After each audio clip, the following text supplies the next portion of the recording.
Ini ceritanya satu-satunya di Kota Bandung atau Jawa Barat mekanik yang mendapat seragam ini.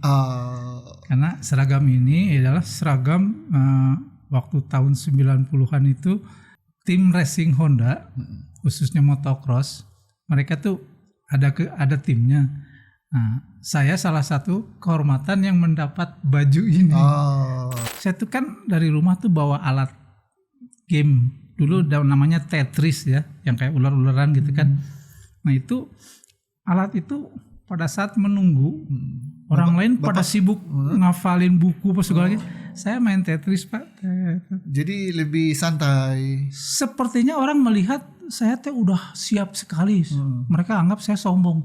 Padahal saya niatnya bukan, saya tidak mau terganggu. Jadi saya mendinginkan, saya main game. Kalau kita utamakan Tuhan, maka Tuhan juga akan utamakan kita. Tuhan pasti memberikan yang terbaik. Amin. Buat menyediakan yang terbaik buat itu kami. dia. Bekerja, melayani Tuhan, kamu jangan kendor.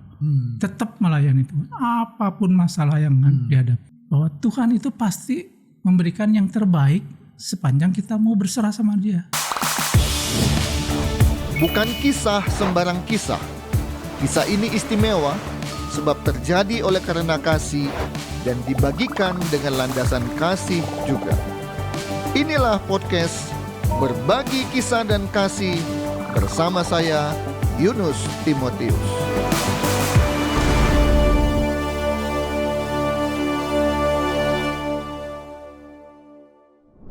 Puji Tuhan, selamat bertemu kembali dengan saya Yunus Timotius dalam podcast Berbagi Kisah dan Kasih. Kali ini saya mengundang seorang narasumber atau tamu, seorang pria berusia 65 tahun. Sudah cukup umur ya, bisa disebut lansia. Tapi tetap semangat, tetap berkarya. Dan beliau akan berkisah kepada kita bagaimana kebaikan Tuhan dalam kehidupan pribadinya maupun kehidupan keluarganya. Bahwa suatu ketika Tuhan izinkan, Tuhan berkenan, beliau mencapai sebuah prestasi yang luar biasa. Kalau dibandingkan dengan pendidikan beliau, nanti kita dengar sendiri pendidikannya sampai di mana. Tapi mencapai sebuah prestasi, yaitu menjuarai sebuah kompetisi tingkat nasional. Nah, ini bagi beliau sendiri, dan saya juga mengakui, kalau bukan karena campur tangan Tuhan, ini hampir-hampir mustahil untuk bisa terjadi. Baiklah, segera kita ajak beliau berbincang-bincang supaya beliau berkisah apa yang dimaksud dengan beliau meraih kejuaraan tingkat nasional dan di bidang apa, serta bagaimana. Segera kita temui. Beliau adalah Bapak Ari Samuel Yakub. Selamat siang Pak Ari. Selamat siang Pak. Biasa dipanggil Ari, dipanggil Samuel, dipanggil Yakub. Ari. Ari, Pak Ari. Oke. Saya lihat Pak Ari pakai seragam ini Pak ya. Ini seragam kenang-kenangan. Kenang-kenangan. Ada tulisannya di situ Ari ya, Royke. Nama kecil apa? Nama kecil. Nama gaul dulu. Oke. Kemudian di sampingnya di sebelah kiri ada Racing Team. Jazz Racing Team. Ya. Oke. Bisa sedikit cerita tentang Bapak bilang ini seragam kenang-kenangan. Ini ceritanya satu-satunya di Kota Bandung atau Jawa Barat mekanik yang mendapat seragam ini. Karena seragam ini adalah seragam waktu tahun 90-an itu tim racing Honda, khususnya motocross, mereka tuh ada timnya. Nah, saya salah satu kehormatan yang mendapat baju ini. Cuman saya di Jawa Barat. Gitu ya. Oke. Baik.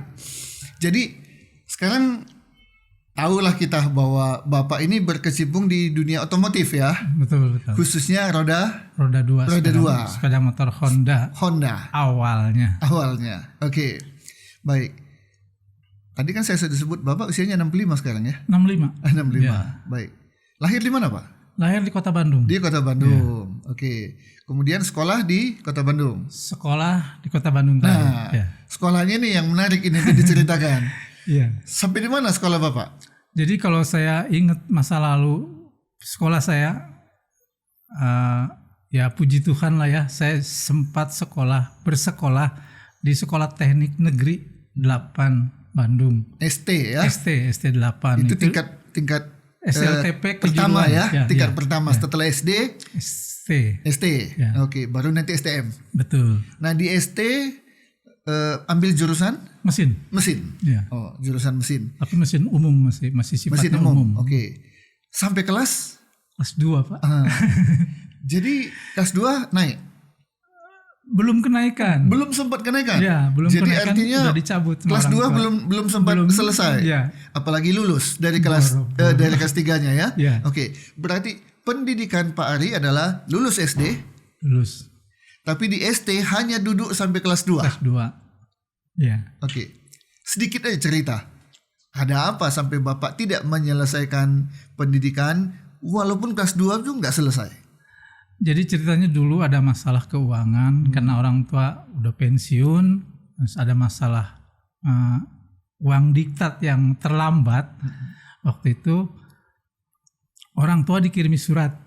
Suratnya itu yang intinya kalau nggak dilunasin anak bapak akan dikeluarkan dari sekolah. Nah, papi saya itu seorang pensiunan, marah dia gitu. Oh, jadi bukan karena anak nakal. Bukan. Sekarang dimasukkan ke barak militer. Ya, saya orang baik. Bukan. Baik, puji Tuhan. Iya, tapi karena ada masalah keuangan. Ya. Dan ada kejadian ya yang membuat bapak atau ayah bapak jadi tersinggung gitu ya. Betul. Dan kemudian berkata, ya, kalau itu keluarkan saja anak saya. Papi saya langsung bicara gitu. Dan dia langsung datang ke sekolah. Jadi guru bilang kalau nggak dibayar ini mau dikeluarkan. Ya. Wih, sadis juga ya. Ya itulah kejadian, Mbak. Gara-gara belum bayar diktat, kalau nggak dibayar mau dikeluarkan gitu ya. Jadi seperti gertakan lah rupanya gitu. Guru itu menggertak begitu, ternyata yang digertak itu nggak mundur. Militer. Ya, dia nggak mau diperlakukan seperti gitu. Jadi langsung bilang ke Pak Ari, udah kamu keluar aja dari sekolah gitu. Iya. Oh. Dan keluar beneran. Betul, keluar. Wih, nah setelah keluar sedih juga ya. Pengennya cita-cita insinyur. Tapi ya perjalanan waktu. Jalan Tuhan ternyata berbeda ya antara keinginan dengan kenyataan yang ada ya. Oke. Ya, tapi nanti terbukti kan jalan Tuhan itu membawa Bapak kepada suatu kemuliaan ya Pak ya. Amin. Yang insinyur kan banyak Pak. Tapi yang nanti akan meraih prestasi seperti Bapak itu kan bisa dihitung dengan jari kan di Indonesia Pak ya. Ya, betul. Oke, nanti menuju ke sana ya. Oke, belum apa-apa dimulai dengan air mata ini. Tapi lebih baik dari tangisan menjadi sukacita daripada dari kegembiraan berakhir dengan air mata. Amin. Ya, oke. Jadi Bapak akhirnya tidak jadi meneruskan pendidikan. Ya. Jadi bekal Bapak hanya sampai kelas 2 ST. Oke. Menginjak remaja dan mulai kerja dengan hanya bekal ST kelas 2, apa yang Bapak kerjakan, Pak? Ya serabutan. Serabutan. Oke. Serabutan ya, jadi gelandangan lah kasarnya. Nah, apa saja yang pernah dikerjakan selama serabutan itu? Saya pernah jadi buruh bangunan. Buruh bangunan. Pernah di percetakan. Nah, terakhir saya kerja di bengkel. Ada kesempatan kerja di bengkel umum. Karena ada kaitan lah mungkin dengan sekolah teknik itu yang mesin ya. Dan saya dari kecil hobi ngoprek gitu. Jadi itu dia ya. Jadi di rumah tuh saya punya sepeda, orang tua punya sepeda. Itu saya bongkar pasang sampai mahir.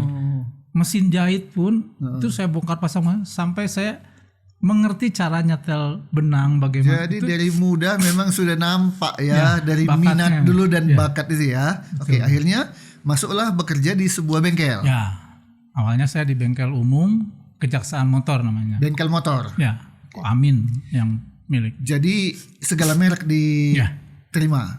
Baik. Berapa tahun di sana? Kurang lebih 4 tahun. 4 tahun. Jadi mulai dari apa sampai apa itu selama 4 tahun? Ya dari connect lah ya. Connect. Dari OB kayak gitu, tukang bersih-bersih. Akhirnya Ambil obeng. bagian beres-beres bengkel, kunci, persiapin kalau bos kerja, kita siapin harus tahu bos perlu kunci apa. Kayak kalau dokter tuh koas dia begitu. Nah, connect seperti gitu. Oke. Jadi kita kerja sambil kita lihat si bos nih kira-kira mau ngerjain apa. Kita harus ngerti kunci yang perlu apa. Sebelum dia minta kita udah siapin. Iya. Jadi sebenarnya walaupun kena, kalau memang kita mencintai pekerjaan dan kita merasa punya bakat, apapun dia disuruh itu diperhatikan Pak ya. Amin. Itu kan pelajaran juga kan. Betul. Kecuali orang yang tidak mau maju. Ya udah disuruh apa sama sekali nggak ngelihat. Ya. Pak Ari mengalami serius ya. Sehingga dari situ pun dapat pelajaran kan. Betul. Dapat pengalaman. Ya. Oke. Sampai akhirnya dari connect ya jadi asisten mekanik, ya masuk ke level mekanik tapi masih junior gitu. belum mahir tapi baru bisa ya. Tapi udah meningkat. Ya udah bisa bongkar, pasang, turun mesin, pasang sendiri udah sampai udah bisa ya. Itulah yang dijalani selama 4 tahun. 4 tahun. Oke. Setelah itu apa yang terjadi? Setelah itu ada rekanan bos, dia punya dealer di Jalan Cibadak, Budi Agung namanya. Perlu tenaga mekanik gitu. Dia cerita sama bos saya yang di Kejaksaan Motor. Akhirnya bos yang di Kejaksaan Motor itu nawarin ke saya gitu. Wow, biasanya kan nggak mau dia karyawannya diambil. Ini malah nawarin.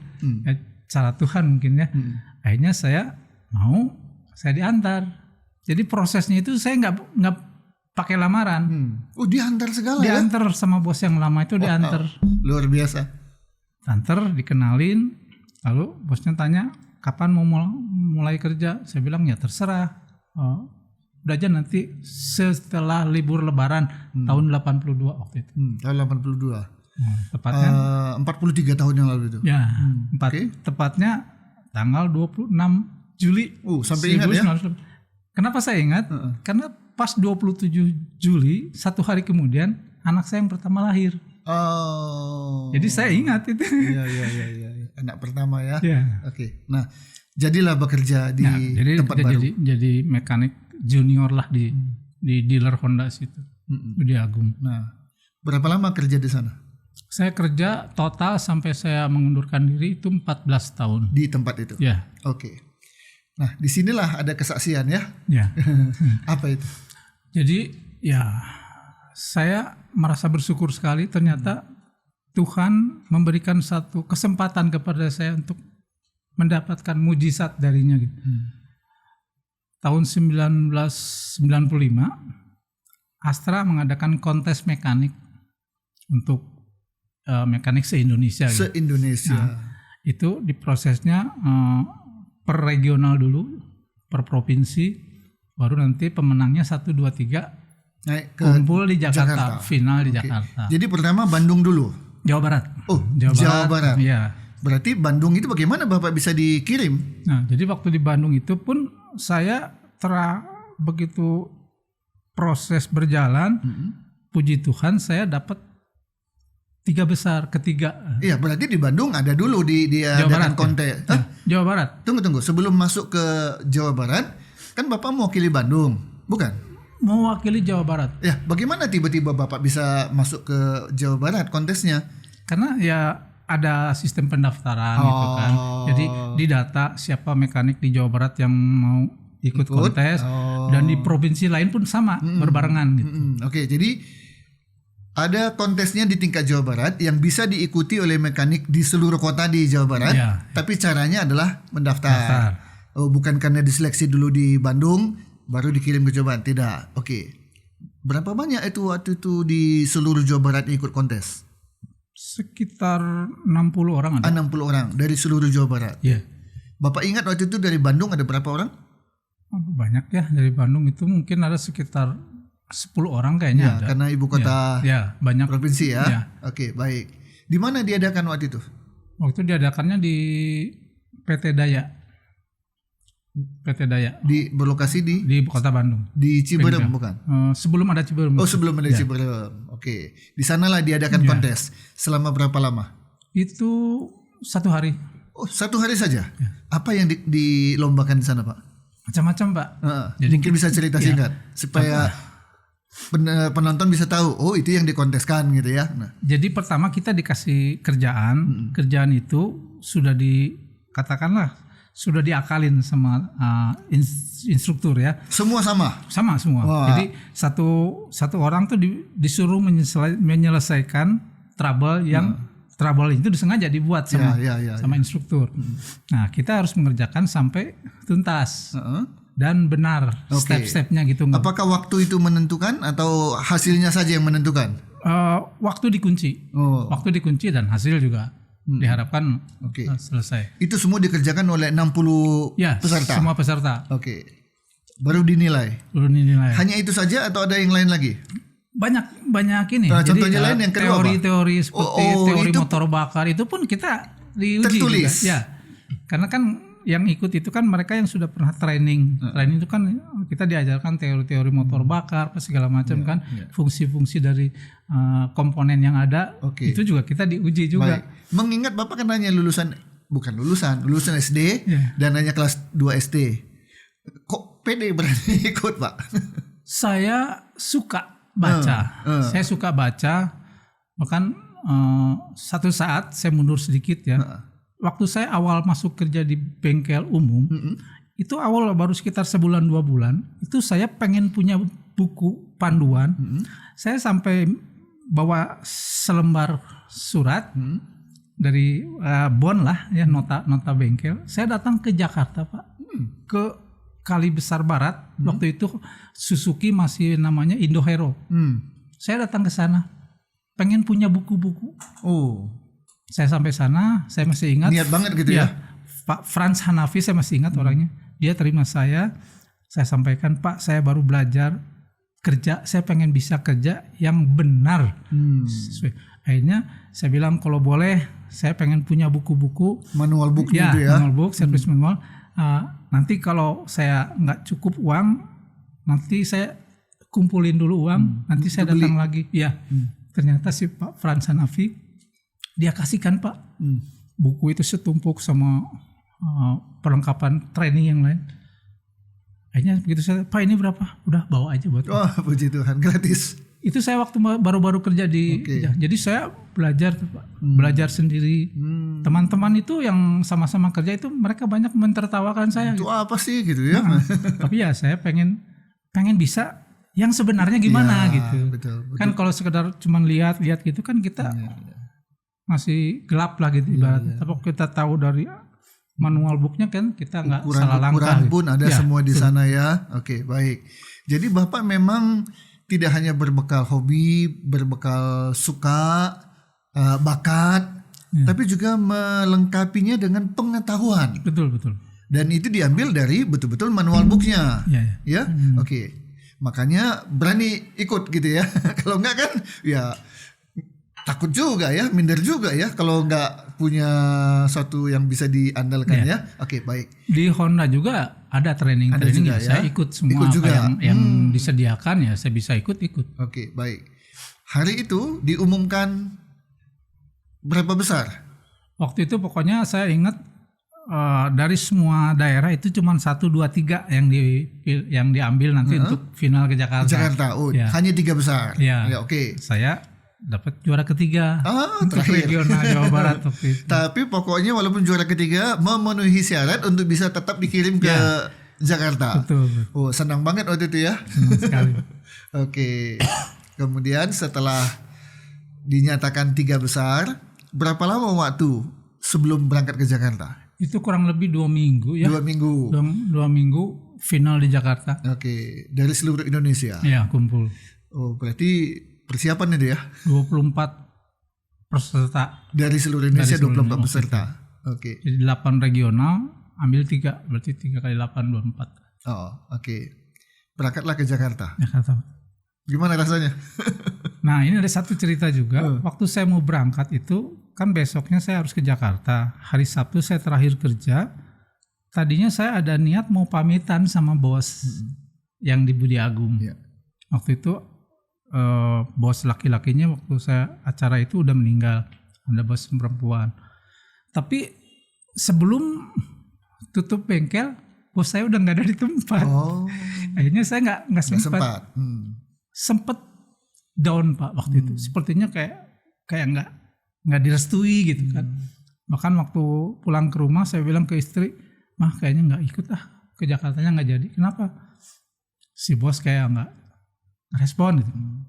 Istri Pak memberikan support, semangat. Pak berangkat. Sampai saya berangkat itu kalau nggak diantar sama istri ke stasiun, saya nggak jadi berangkat. Istri antar saya sampai stasiun. Akhirnya berangkat. Mulailah di Jakarta. Hari apa itu di Jakartanya? Hari Minggu kita harus kumpul. Hari Minggu kita harus kumpul karena mulainya kan hari Senin. Hari Senin itu babak pertama dari 24 itu diambil 16. 8 gugur. Nah, 16 itu masuk ke final besoknya. Nah, di babak penyisihan apa saja yang dikerjakan Pak? Kalau di pertama kan dikasih mesin yang harus diperbaiki. Ya. Di Jakarta?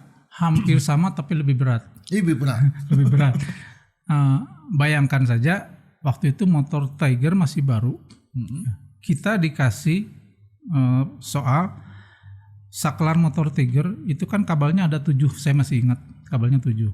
Aslinya itu 7 kabel 7 warna. Nah kita dikasih kabel itu udah disamarkan 1 warna semua, kuning semua. Jadi kuning semua, tapi dikasih nomor 1, 2, 3, 4 sampai 7. Nah kita ditugasin nomor 1 warnanya apa, nomor 2 warnanya apa, sampai 7 warna. Itu kan perlu perlu pengetahuan, pengalaman, pengenalan warna kabel. Salah-salah ya korslet ya. Ya kalau salah ya berarti kan itu cuman disuruh menentukan saja. Kabel saklar itu dilepas, nggak terpasang di motor, dilepas di meja gitu kan. Kabelnya udah disamarkan, cuman dikasih nomor. Kita tentukan nomor 1 warnanya apa, nomor 2 itu kan pakai alat ukur, pengalaman, pengenalan warna-warna kabel, fungsi-fungsi dari kabel. Kalau kami pusing lah itu. Ya itu salah satunya. Baik. Terus jadi, yang lainnya? Apalagi yang lainnya? Yang rasa-rasanya banyak yang berat sekali mereka itu tentang penggunaan alat ukur. Apa itu masuk alat ukur? Alat ukur itu kan motor itu kalau dibongkar, kewajiban dari Astra waktu itu mekanik itu bengkel harus menentukan kerusakan komponennya itu lewat pengukuran. Alat seperti apa?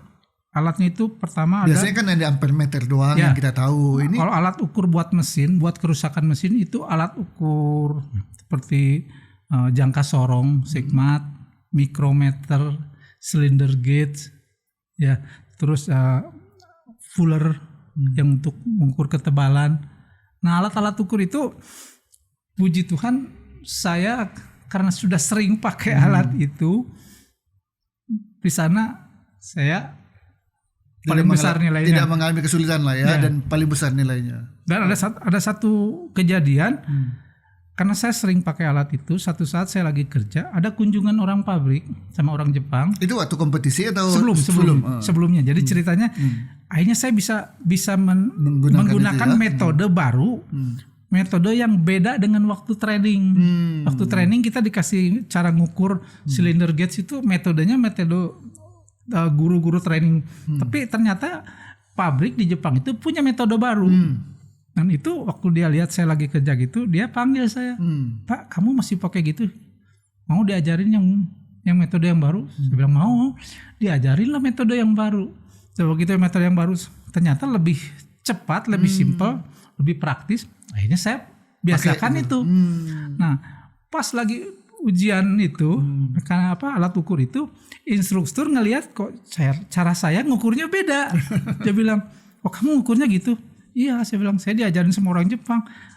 Akhirnya saya berbalik ngajarin instruktur yang tadinya ngajar saya nih Pak yang oh iya ya benar ya gitu. Jadi metode yang baru itu gini Pak. Kalau metode yang lama silinder boring itu kalau kita mengukur bagian atas itu dimasukkan alatnya, lalu kita baca, ya baca nanti dikasih tanda di jarum di kayak jamnya gitu. Ini bagian atas nanti kita ukur pakai mikro kita baca. Semakin Bapak panjang menjelaskan semakin pusing saya Pak. Saya nggak ngerti. Mungkin penonton juga membayangkan gimana gitu ya. Oke, tapi Bapak mendapat nilai yang tertinggi untuk mengukur tadi itu ya. Jadi hari pertama itu ya nilai akhirnya saya 2 yang dari peserta itu nilainya sama. Ya. Nah, cuman yang satu itu karena dia domisilinya di Jakarta. Jadi hari kedua itu rankingnya itu yang orang Jakarta ranking 1, saya ranking 2. Tapi nilai poin sama waktu final besoknya gitu. Untuk 16 orang? Ya. Oke. 16 orang di hari kedua? Hari kedua. Tentu lebih berat lagi? Lebih berat lagi. Okay. Karena itu disaksikan sama tamu undangan. Waktu hari jadi terbuka gitu ya? Oke, baik. Dan setelah selesai semua, pengumuman? Setelah saya selesai semua, puji Tuhan, saya lihat nilai saya paling besar ya. Hasilnya ditampilkan? Tampil. Jadi setiap satu session itu langsung nilainya itu di papan langsung di papan tulis langsung ditulis. Jadi peserta nomor 1, nomor 2. Jadi nggak kejutan lagi dong, sudah tahu siapa yang akhirnya menang? Buat orang lain mereka udah bisa. Tapi peserta tidak lihat? Peserta boleh lihat. Oke. Terus? Tapi saya pada saat itu saya tidak mau lihat papan tulis. Tidak mau terpengaruh ya. Jadi orang lain itu udah selesai mereka pengen ngintip poin dia berapa gitu ya. Kalau di atas semangat, kalau di bawah down. Saya liwat, saya memalingkan muka. Pokoknya lakukan terbaik itu aja. Ya. Dan satu kejadian yang saya dengar, saya tuh kan dari rumah tuh bawa alat game. Dulu namanya Tetris ya, yang kayak ular-ularan gitu kan. Nah itu alat itu pada saat menunggu orang lain pada sibuk ngafalin buku apa segala gitu. Saya main Tetris Pak. Jadi lebih santai. Sepertinya orang melihat saya tuh udah siap sekali. Mereka anggap saya sombong. Padahal saya niatnya bukan, saya tidak mau terganggu. Jadi saya mendinginkan, saya main game. Dan itu saya dengar. Begitu mereka udah session terakhir lah sebelum terakhirnya itu satu lagi, mereka tuh ada yang saya udah balik, mereka datang terus mereka udah lihat papan tulis, mereka ada yang ngomong ke saya, itu yang dari Bandung kayaknya udah siap sekali kan. Kita mas nunggu teh baca buku gitu ya ngapalin, dia kalau main game gerak. Saya teh dengar gitu ya, yang dari Bandung kan hari kedua tinggal saya waktu itu kan. Ya udah saya tetap aja nggak mau terganggu gitu kan. Nah puji Tuhan begitu session terakhir, setelah akhir kan mau nggak mau kan saya lihat kan, begitu saya lihat ternyata nilai saya paling besar. Puji Tuhan. Saya nggak tahan air mata. Padahal kalau Bapak jadi seorang insinyur, mana ngikutin kompetisi begini ya Pak? Insinyur ngikutin kontes mekanik gitu ya.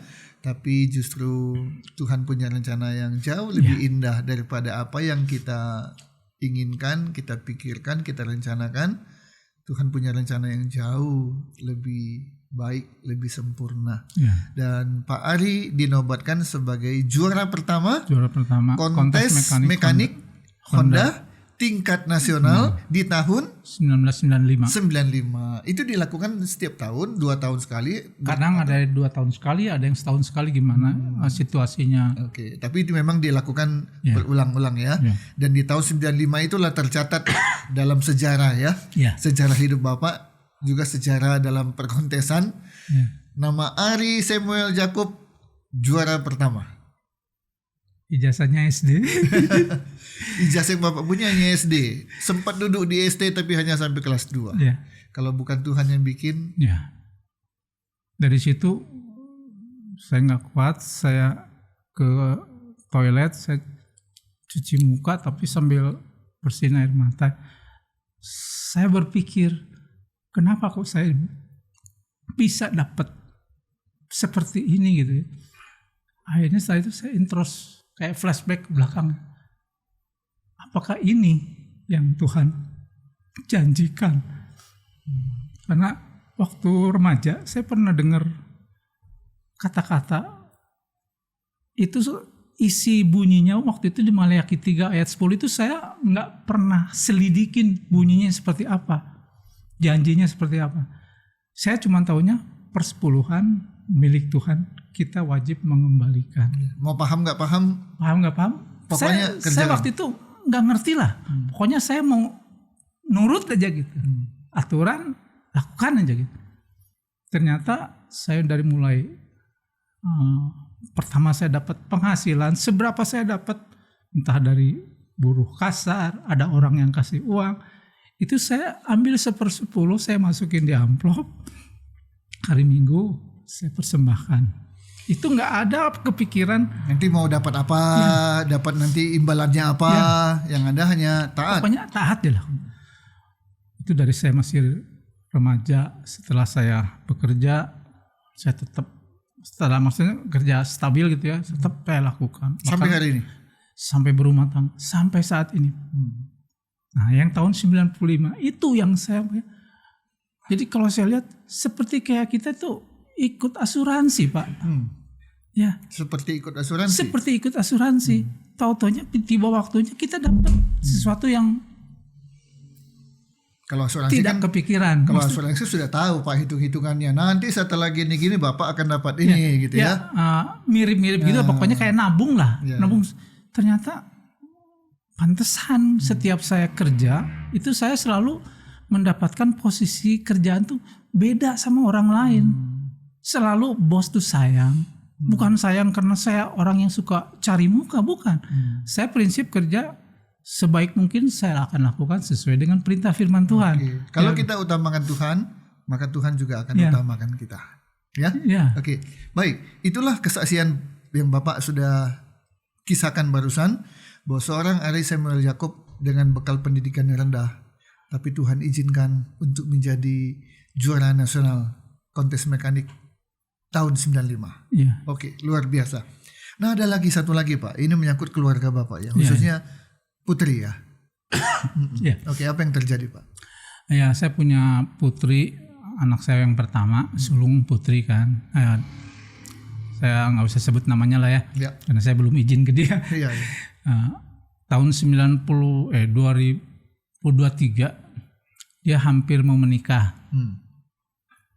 Tapi masuk tahun 2024 itu batal. Oke. Dalam situasi yang kelihatan galau gitu, saya punya niat mau menemani dia karena anak saya tinggal di Bali. Dia udah di Bandung, dia di Bali. Ya, dia udah lama di Bali, dia udah ada tempat tinggal tetap. Nah, saya juga berdua di sini udah tinggal oma sama opa gitu kan, berdua. Anak yang nomor 2 udah berumah tangga, tinggal terpisah. Tinggal timbullah niatan saya untuk menemani anak saya yang sedang galau. Tapi dalam setiap kami berdoa bersama istri, saya selalu minta sama Tuhan, Tuhan tolong belikan pasangan hidup buat anak saya yang sepadan. Kami tetap minta sama Tuhan yang sepadan, bukan asal menikah, yang sepadan. Ya puji Tuhan, anak saya waktu itu gagal menikah. Saya punya niatan mau nemanin anak ke Bali. Sampai saya sudah pamitan di gereja saya mau Bapak kan punya bengkel ya? Punya bengkel. Di Bandung ya? Punya bengkel. Itu pun berarti nanti tutup dan... Tutup. Saya udah, langganan saya bilang saya akan ke sana dulu. Saya minta izin sekitar 3 bulan bengkel tutup dulu. Nanti mungkin saya balik lagi gitu ceritanya.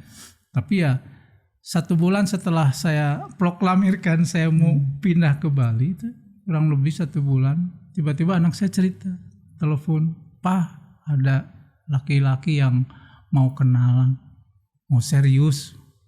Saya kan kaget lah ya. Kaget. Tapi senang, tapi belum begitu. Karena pengalaman yang udah kan. Jadi kita kan hati-hati juga ya. Jadi ya udah berdoa aja, saya bilang gitu ya. Tapi puji Tuhan, itu yang Tuhan berikan. Dan berjalannya waktunya cepat gitu, nggak lama. Akhirnya sebelum Desember itu keluarga sudah ketemu. Akhirnya diputuskan Februari tanggal 1 mereka itu pemberkatan nikah. 1 Februari 2025. Jadi ya saya sama istri bulan Januari itu tanggal 20-an kalau nggak salah udah ke Bali gitu kan. Ya persiapan di sana. Ya puji Tuhan. Ternyata Tuhan tahu apa yang harus dia lakukan. Lebih daripada yang kita pikirkan. Tadinya niat saya mau nemanin anak. Karena dia lagi galau. Anak saya lagi goncang. Dia kerja sebagai guru. Pelayanan di gereja juga. Konsultan juga di akunting. Lagi galau gitu kan. Kerjaan juga terdampak semuanya gitu kan. Niat saya mau nemanin dia supaya dia, tapi luar biasa. Ya, dan menjadi lebih luar biasa lagi ketika Bapak bisa menjelaskan kepada para penonton. Karena begini, orang gagal pacaran biasa. Ya. Gagal menikah juga sudah pernah. Ada narasumber saya juga sekian tahun pacaran, mau menjalani nikah nggak jadi, ada.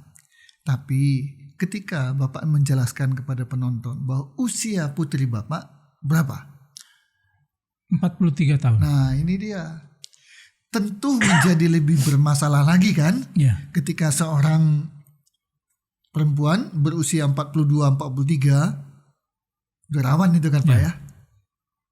Mau menikah itu kan rasanya udah wow luar biasa, puji Tuhan. Gagal. Itu yang membuat sangat-sangat down. Ya. Sangat dimengerti kan? Sangat bisa dipahami. Bapak juga sebagai orang tuanya dan anak Bapak juga yang mengalaminya, itu pasti sedihnya, kecewanya. Ya. Tapi satu hal, tetap gak pernah nyalakan Tuhan ya. Enggak, karena saya berprinsip ini, Tuhan pasti memberikan yang terbaik. Amin. Buat menyediakan yang terbaik Nah buat itu kami. itu dia yang susah diterima Ya. kan? Ya. Hanya tinggal selangkah lagi, masa Tuhan gak izinkan sih? Seringkali manusia gitu ya. Dan saya pun menekankan ke anak saya nggak pernah kejar-kejar dia kapan enggak. Saya selalu menekannya, bekerja melayani Tuhan, kamu jangan kendor, tetap melayani Tuhan apapun masalah yang dihadapi, karena kita percaya Tuhan tidak tutup mata, telinga Tuhan itu pasti mendengar, dan Tuhan pasti berikan, menyediakan yang terbaik. Nggak usah risau. Memang secara kedagingan kita ada, cuman gitu ya. Saya berusaha yakin bahwa Tuhan itu pasti memberikan yang terbaik sepanjang kita mau berserah sama Dia. Percayakan. Ya itu dia. Ya. Kuncinya. Percayakan 100%. Mengambil tindakan gitu. Ya. Jadi bukan cuma percaya tapi kita bertindak. Kita harus bertindak. Ya. Lakukan. Nah, itu yang saya alami. Dan hasilnya yang terbaik yang Tuhan berikan. Puji Tuhan, kami ya Tuhan berikan surprise lah. Jadi akhirnya ya mereka sudah berumah tangga. Saya tadinya mau menetap di sana. Jadi balik lagi ke mundur Bandung. lagi kan, karena konsumen saya juga, langganan saya nanyain, Pak kapan buka, Pak kapan buka. Saya bilang saya kembali lagi tanggal sekian. Ya. Oke. Jadi luar biasa. Selama kita mengandalkan Tuhan, percaya kepada Tuhan dan berani bertindak, maka Tuhan tunjukkan sesuatu yang mungkin tidak pernah kita pikirkan, tidak pernah kita bayangkan. Yang kita pikirkan baik, tapi Tuhan berikan yang lebih baik dan bahkan terbaik. Ya. Baik. Terima kasih Pak Ari buat kesaksiannya yang memberkati para penonton kita, bahwa walaupun pendidikan rendah, tapi imannya tinggi, prestasinya luar biasa. Ya, sepanjang kita mau berserah, lakukan yang terbaik, yang kita bisa lakukan, firman Tuhan lakukanlah. Ya. Kalau kita nggak bisa ya mungkin bukan kemampuan kita kan, yang bisa lakukan. Ya, betul. Tuhan pasti. Ya, jangan berikan yang biasa-biasa kepada Tuhan. Berikan yang terbaik yang kita bisa mampu berikan kepada Tuhan. Buat langganan saya pun sama Pak. Saya melakukan pengerjaan bengkel sampai saat ini sebaik mungkin saya bisa lakukan, saya lakukan. Ya, mohon maaf nih pelanggannya Pak Ari. Pak Ari ada di podcast saya. Ya, jadi tidak ada di bengkel sekarang ya. Oke, baik. Terima kasih untuk kesaksiannya. Tuhan Yesus memberkati Pak. Amin. Ya. Para penonton, begitulah kesaksian yang kita sudah dengarkan dari Pak Ari Samuel Yakub. Beliau orang biasa, ya. Bukan orang yang luar biasa, tapi dari orang biasa melakukan sesuatu yang luar biasa karena tahu Tuhan sudah memberikan yang terbaik buat kita. Bukan cuma Pak Ari, Anda pun Bapak dan Ibu bisa hadir di podcast saya. Sebab yang hadir di podcast saya dari kaya sampai yang tidak kaya boleh, dari yang punya jabatan sampai yang tidak punya jabatan juga boleh. Jadi siapa saja yang mau bersaksi, yang mau menyampaikan kebaikan Tuhan, kasih Tuhan dalam pekerjaannya, dalam keluarganya, silakan hadir di podcast saya. Berikan komentar Anda, sampaikan saya ingin bersaksi, maka nanti saya akan hubungi untuk bisa hadir.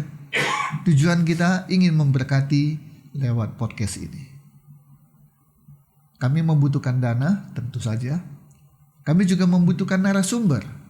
Tidak ada podcast kalau tidak ada narasumber. Tapi juga podcast tetap membutuhkan dana. Saya tidak mau mengatakan, tolong kirimkan dana kepada kami. Tapi saya berkata, doakan. Supaya Tuhan sendiri menggerakkan hati orang-orang yang tergerak hatinya. Saya percaya dan sangat percaya akan hal itu. Terima kasih buat yang sudah mendukung dengan like, share, subscribe podcast ini. Sebentar lagi kami memasuki episode ke-50. Kiranya doa saya, podcast ini ditonton di mana saja oleh siapa saja, menjadi berkat bagi kita semua. Saya Yunus Timotius, sampai bertemu di episode yang akan datang. Tuhan Yesus memberkati kita. Amin.